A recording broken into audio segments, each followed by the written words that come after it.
And we're live. Hi, everybody. Welcome to part 4 of the Sugar Do Menina Quilt Along. Between the Lines, we are going to work on row 3. This one. That is called Boomerang, and it's up here in pretty pink. Hi, everyone. How are you doing? Welcome, and happy to see you all here. I see everyone popping up in the chat. That is lovely. And already some comments in here, and also a question on the blog that you are wondering about the directional fabrics and if I could demonstrate that. And yes, we are going to do that. So that's going to be the main thing in today's live video. Also, a request that I got was if I could make instructional videos instead of these lives, because they tended to get a little bit long, because it's just so lovely to chat with you all. That's not possible. It's not possible for me to do live videos and do short instructional videos. It's quite some work, but I thought I could do the instructions a little bit more, well, not centered, but more put together. And then after I explain the main things, I go back to the chat and look at your questions and pick it up from there. So that's what we're going to do today. I have my chat over here. And hi, everyone. So good to see you all popping up in the chat. So what are we going to do at this time for the Between the Lines Quilt Along is this block. Well, this row, actually. There is a nice coloring row over here. Because the putting together of the blocks can be a little bit tricky if you want to place some accent fabrics in there. And you can play around with that. That is also why I have the coloring section over here, that you can clearly see your blocks and then what part of the block will be in what fabric. So that's where you can start with for this row. And when you have figured out where you want to put your accent fabrics, where you want to put your accent pieces and the normal fabrics, then we can get started. And then we get started with those directional stripes if you are using the kit for the quilt. So directional fabrics, it is a little bit more tricky than non-directional fabrics, but you can do it. And there's a trick for it. There's a workaround. So you can get them quite directional. As you can see here as well, my stripes are not perfectly aligned, but that's totally fine. It's it doesn't really bother me when it's not exactly perfectly aligned. And that is also something that you can practice with this row. So let's see, how are we going to structure this live video?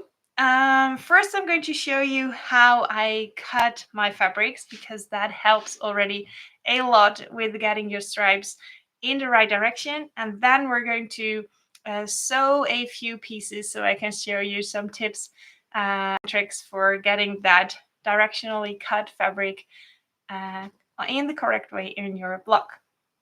The technique that we are using today is sewing foundation paper piecing with freezer paper.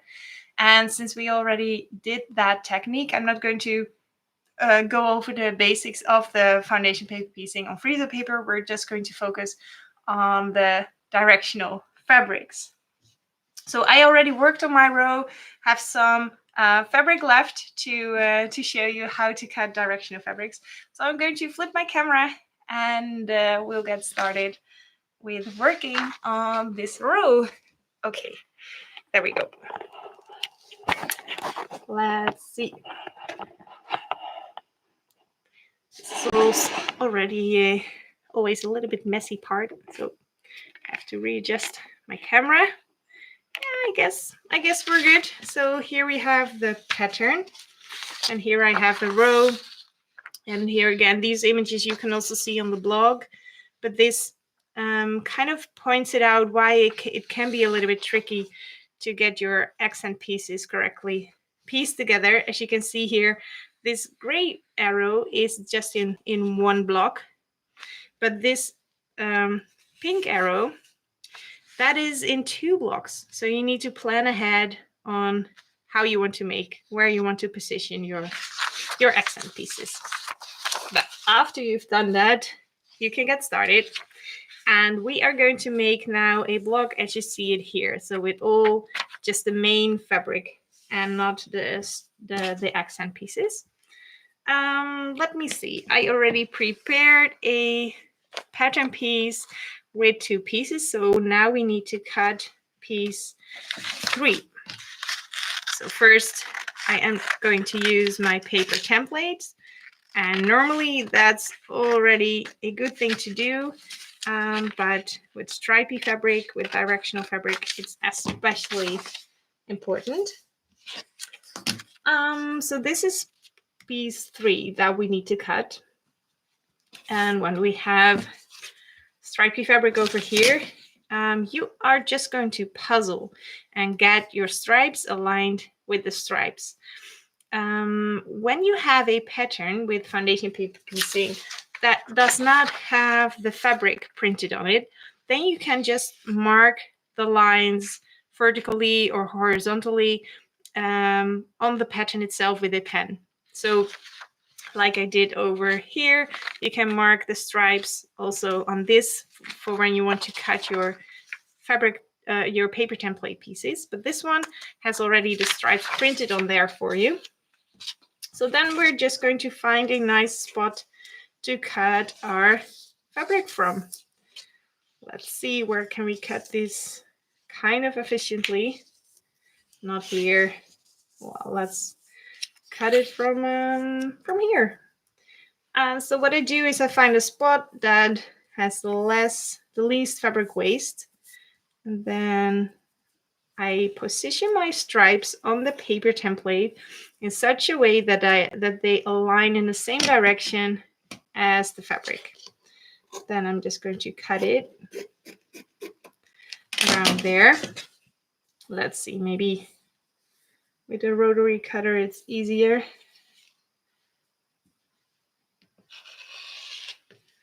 There we go. Let's see.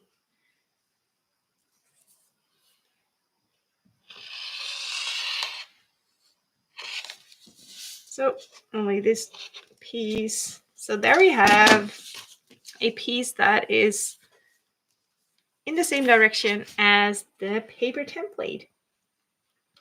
And as you can see, I have cut with more than a 1/4 inch seam allowance, and that gives us wiggle room. So you can still get this a little bit off when you sew it. But for that, we're going to move over to our freezer paper.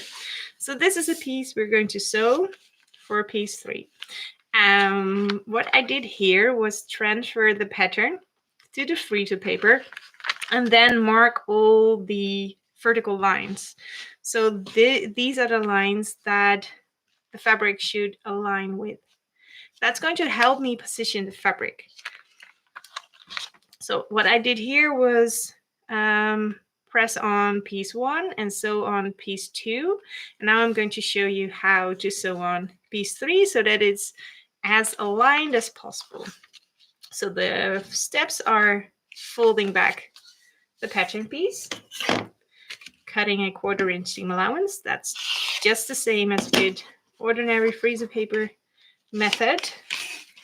And what I did here on the back with my markings I made here a green line and the blue lines. I normally don't do that, but I did it for the video purpose because freezer paper is a little bit see-through, but on a video, not so much.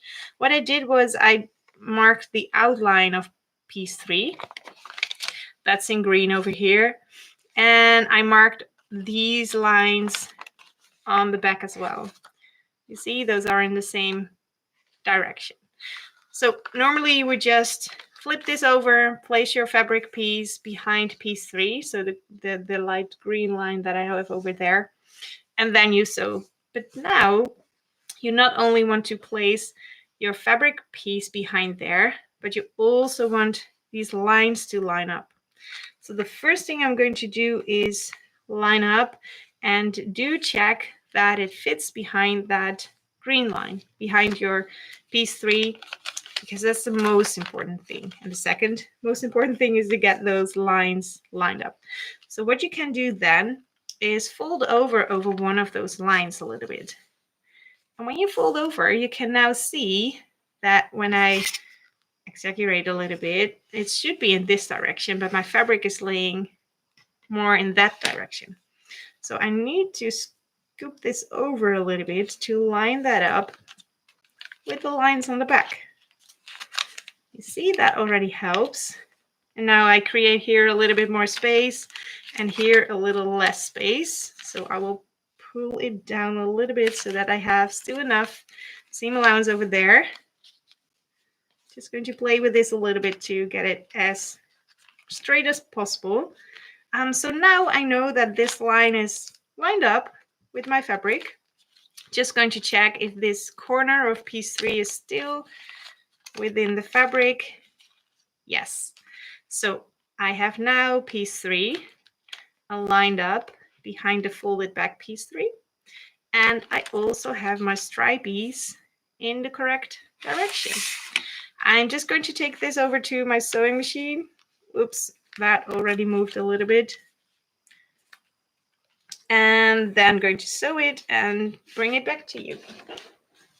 So just a sec while I am sewing over here.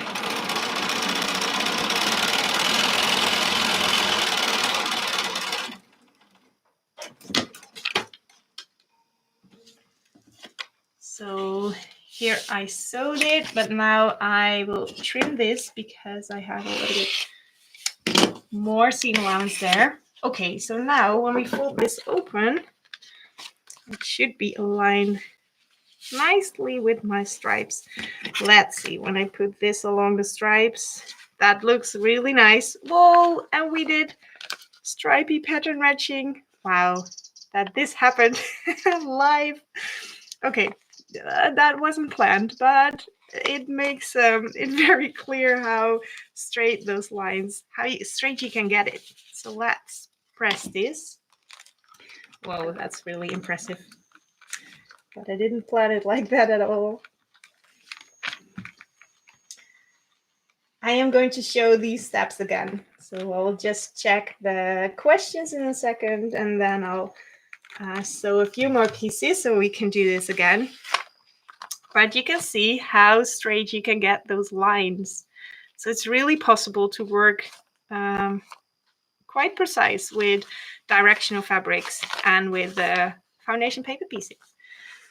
So let's see, I see some questions.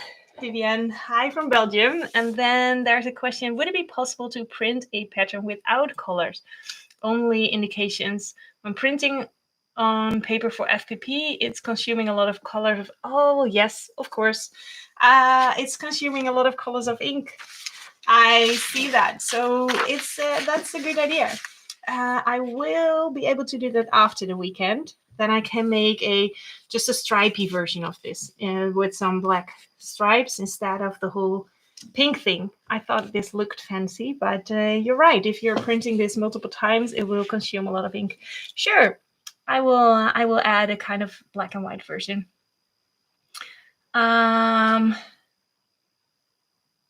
Yes, you're completely right, Gabby. But I can do that after the weekend. That's no big deal. I will add it to the blog, and we'll take it in mind for the next ones. Let's see. I will just move to the top to see if there's more questions. Roseanne was looking forward to the challenge of stripy in this pattern.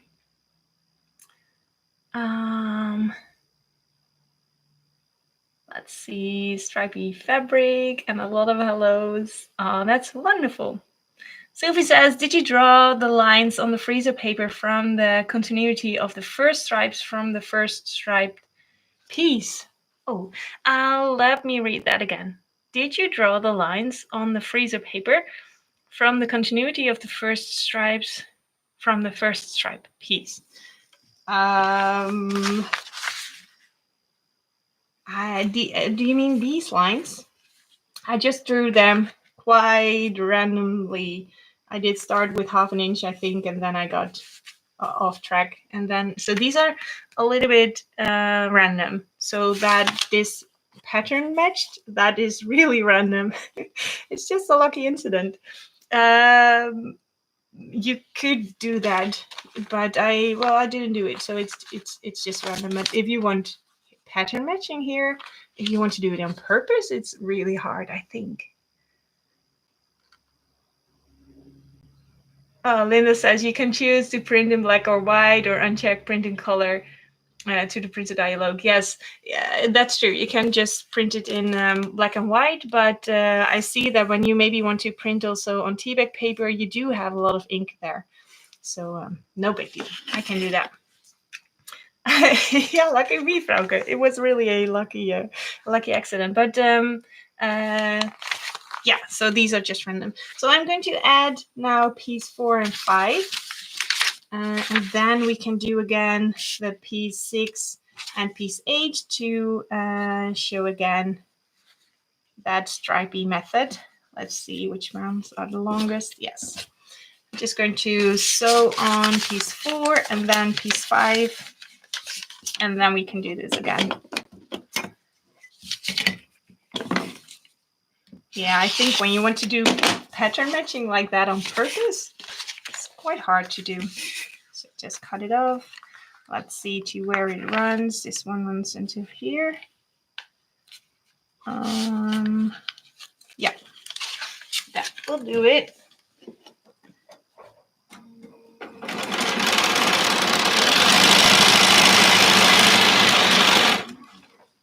It's always so lovely messy on my table after these lives. Let's fold it open. Give it a press with the cute Oliso iron. I still love this one so much. It's a nice small iron to do those foundation paper piecing blocks with. There we go, piece 4. And then we need to do piece 5.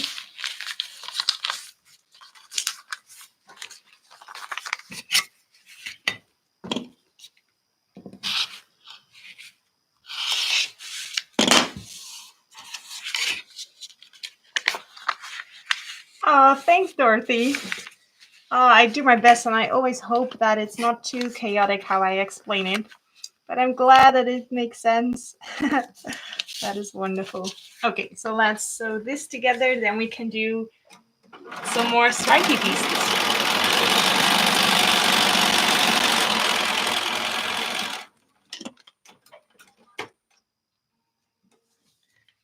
There we go. Ooh, that is the first boomerang. That looks lovely.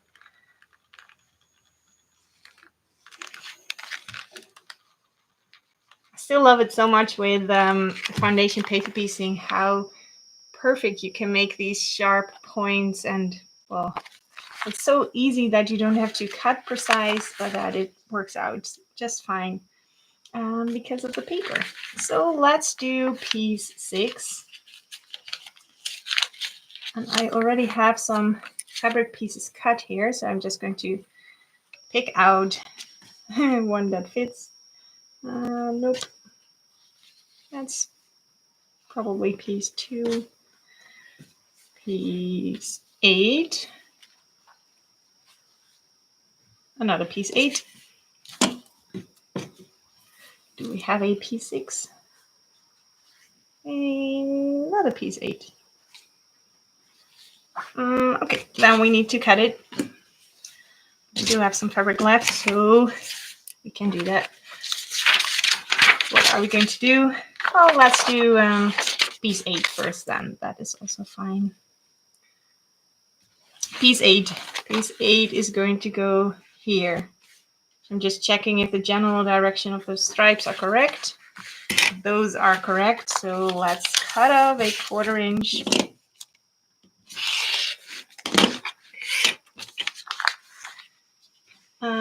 There we go. So I am going to mark. Oh, we do have stripies on here. Yeah, so I don't have to mark it again. We're going to follow these stripes and these stripes. So first, putting the piece, behind piece 8. So we're going to fold it back. And I'm going to check piece 8 is from here to there to there. So it needs to be until here. Just going to line it up.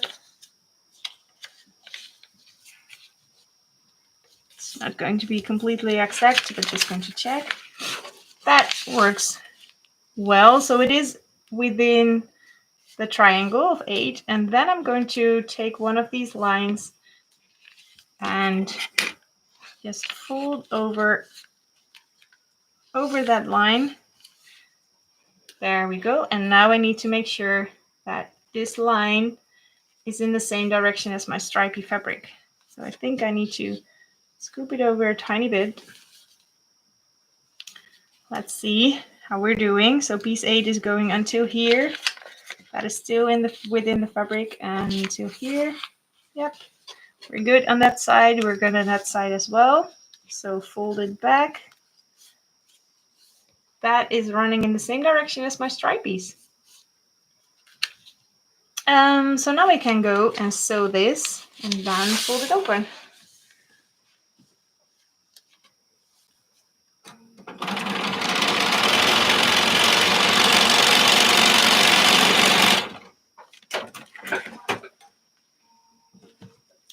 There we go, we sewed it, but it's sticking out a little bit, so I'm going to trim that.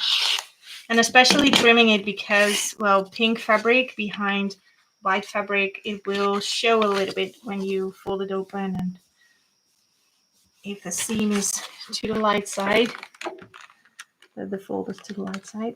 There we go, it looks quite good. Let's stick it to the freezer paper.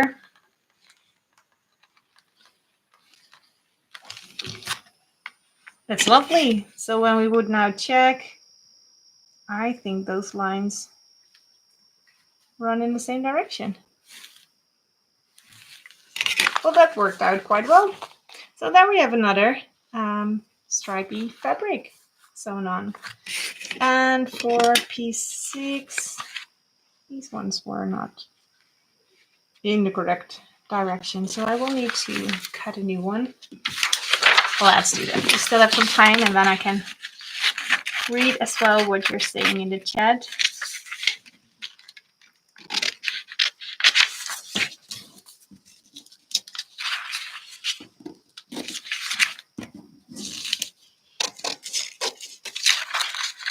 There we go, a piece 6.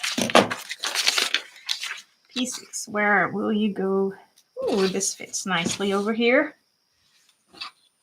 So I'm just laying out the stripies, and it's just a direction that I'm looking for. So these stripes are also a little bit smaller than the stripes on my fabric, but that's all fine. It's just about the direction.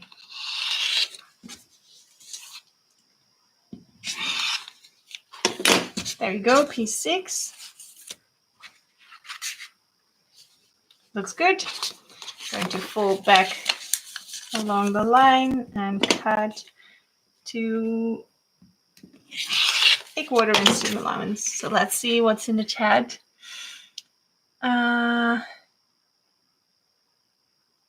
Oh, you want to, yeah, so I was just reading, with my personality, I would want to line up those lines. So pick a fabric without a line, but your method is inspiring me to make a block with line. Oh, that sounds exciting. Yeah, if you want to have this precisely, it's possible. I did it by accident, but it should be possible. But yeah, give it a try. And Leslie says, my presser foot stuck to the waxy side of the freezer paper and distorted the piece. Oh no, what can I do to make it work? Well, let us demonstrate it. Am I going to do this? Yes. So let's say that this happened, an accident mid work, and now it's separated. This happened to me as well. So I know that I fixed it, so I think I can show you as well. So yeah, this can happen, and what you have to do is find a spot and re-stick it to the freezer paper. So I am going to look for this part. So part 3 is pink and this part is pink as well. So I'm going to match this point and these two lines. So first I'm going to fold it over here, and I see a line over here from, well, just my seam that I sewed. So that needs to be somewhere over here, right? And then the other side. So these, you can fold it as a triangle. That's easier, I guess. So this one should be aligned with this line. This one should be aligned with that line. So you just have to find familiar lines on your pattern and on your fabric. So I'm going to align it over here, and then, well, then I should be good. So there I can just see my stitches. And now also on this side, I should be able to just see the stitches. Yes. Let me check this one again. Yeah. So now I can just reattach it to the freezer paper and you're all good to go again. And just give a lot of pressure and a lot of heat, and then it will for sure stick. So there we go. Lovely hot. And then it's just in the correct position again. So what we just did was fold this over and trim off a 1/4 inch, and that worked. And what we did before was sew on this side, and there you can also just see the stitches next to the freezer paper. So that worked also out just fine as well. Yeah, so that is how you get back to having your fabric to freezer paper. Let's see. What were we going to do? We are going to attach part 6. And there is no stripes and nothing for you to see on this side. So let me get something to fix that. Let's just mark piece 6 first. Is it going to work with a pencil? A little bit. So there we have part 6. That is over here. Now I need to mark some stripies. A stripe and a stripe. I'm just marking what I can see through from the other side, so that you can follow on video a little bit what I'm doing. So here we have the triangle for 6, and there we have the stripes. So here we have my fabric for 6. I'm going to place that somewhere here where this point is within the fabric. This point is within the fabric, and also that point. And now we need to align it up with these lines. Oh, that's already perfectly aligned. Well, perfect. Yeah, I think so. That is quite good. So that's already aligned. So we don't need to adjust anything. I'm just going to take this to the sewing machine and sew it in place.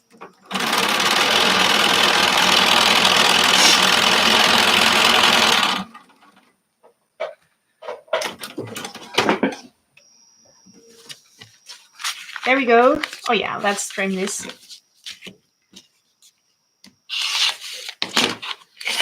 To a 1/4 inch, and we can fold it open, and it's nicely in the correct direction. There we go. Oh, question about the iron. Yeah, it's Oliso iron. And I got it gifted by Oliso to give it a try, since it just got a EU plug. I saw it a few years ago already in Houston on the quilt market, but then there was only the American plug on the iron, and now it also has the EU plug. So that's wonderful, and I love it. It's really small but still nice, and enough weight to really press down. It's just perfect, and it's with a off switch, but it also turns off automatically when you wait too long, and that's perfect for me because I do forget those kind of things. So yeah, really happy with it, and it's just cute and with fun colors, and you have an easy button for different temperatures, and it does have steam as well. So yeah, it's a really, really lovely one. Let's see what happened in the chat.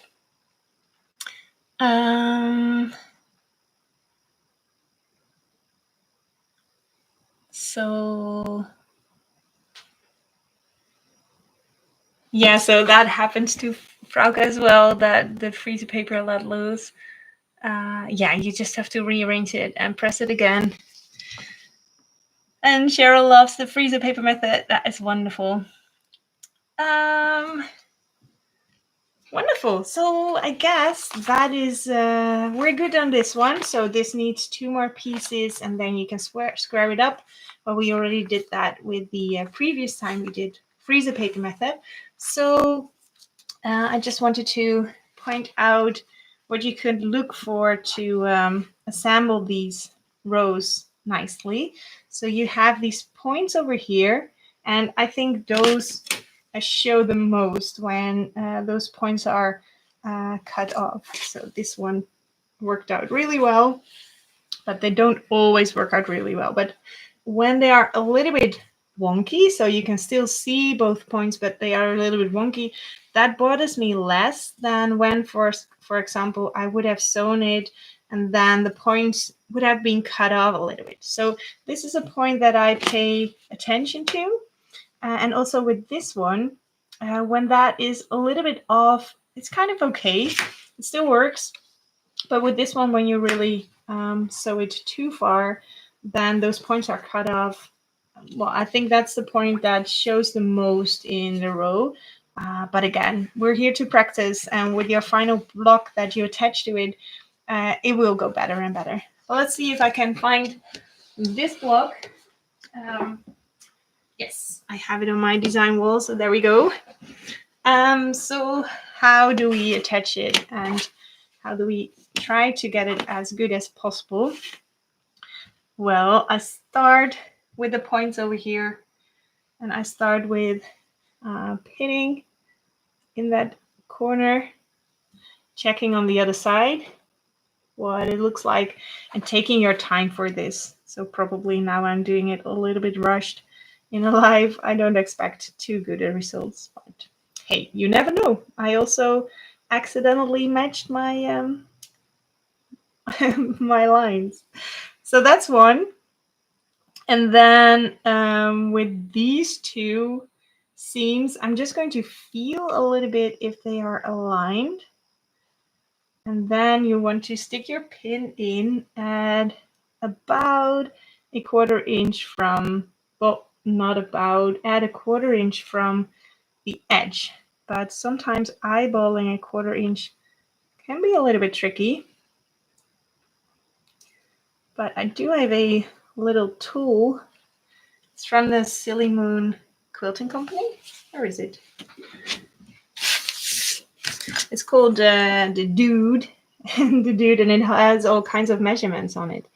It's really nice if you are eyeballing and want to check. So this is a 1/4 inch, but when I look closer, I can see that I pinned it at quite a big 1/4 inch. So I'm going to make this a little bit smaller.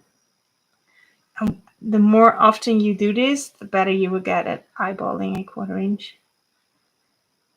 As I said, just take your time for this and then don't do it rushed during a live video because a lot of people are watching. It doesn't work.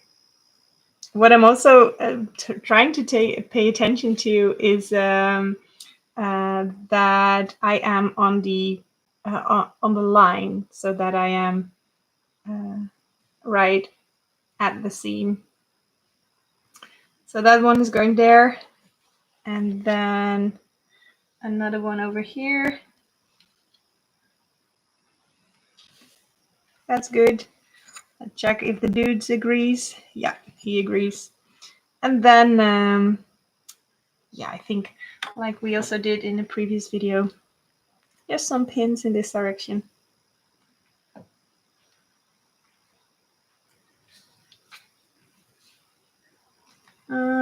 This one. And this one.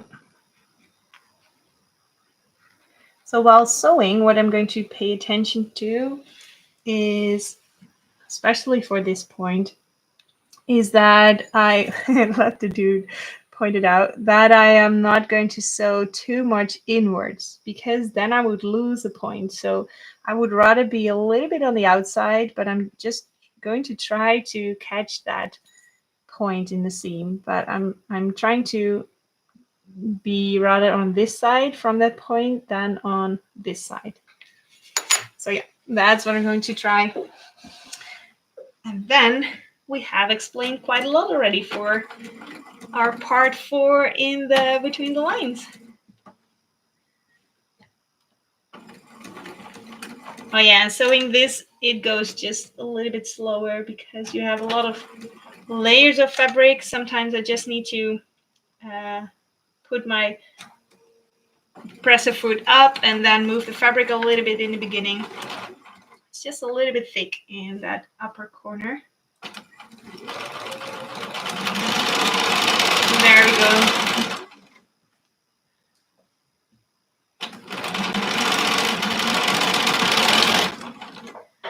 Let's see how we did. I hope I did well. Yes, that looks quite good. That looks really nice. And then I like to press this open because here you have quite a lot of bulk, because you have 1, 2, 3, 4, 5, 6 fabrics coming together in one spot. So yeah, I like to press it open so that you distribute that seam on the back a little bit. There we go. That looks really nice. I should do things during life more often. That looks good. Looks good. So yeah, I'm going to turn the camera. Let's see. There we go. Yes. Hi there. So we did it. Another block added to my boomerang row. Let's see how we're doing here. The also iron, yes. And Edna says a really good thing. A really hot iron helps to keep the freezer paper to stick. Yes, when your iron is not hot enough. So I have this one set on the highest setting. If I don't do that, then indeed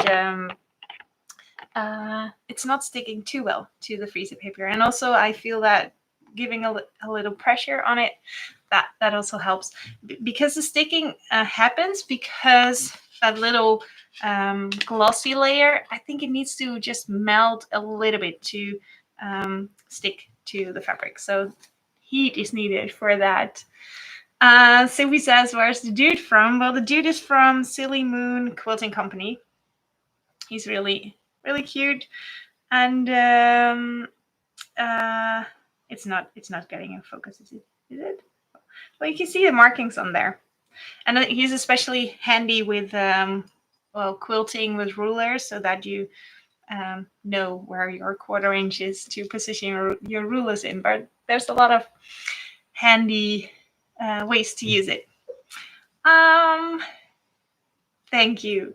So if there are any questions, now is your moment. Now is your time. And otherwise, I think we discussed the directional fabrics, and we almost made a completely new block. And I will put a simple version of the pattern on the side after the weekend. And I guess that's it. Dorothy says, great job. Thank you so much. Happy that you're all here. Yes, Sean says, fantastic. Let's sew, everyone. That is wonderful. And Frauke refound her yellow row. That's very good news. So that's it. Thank you all for being here, and happy quilting this weekend. I hope you can get started on your row, or can catch up with your previous rows. And looking forward to seeing your rows. Make sure to tag me, because I love to see those rows pop up on Instagram or even emailing me, that is wonderful. I love to see what you're making. So thank you so much for being here, and I'll see you again soon. Bye.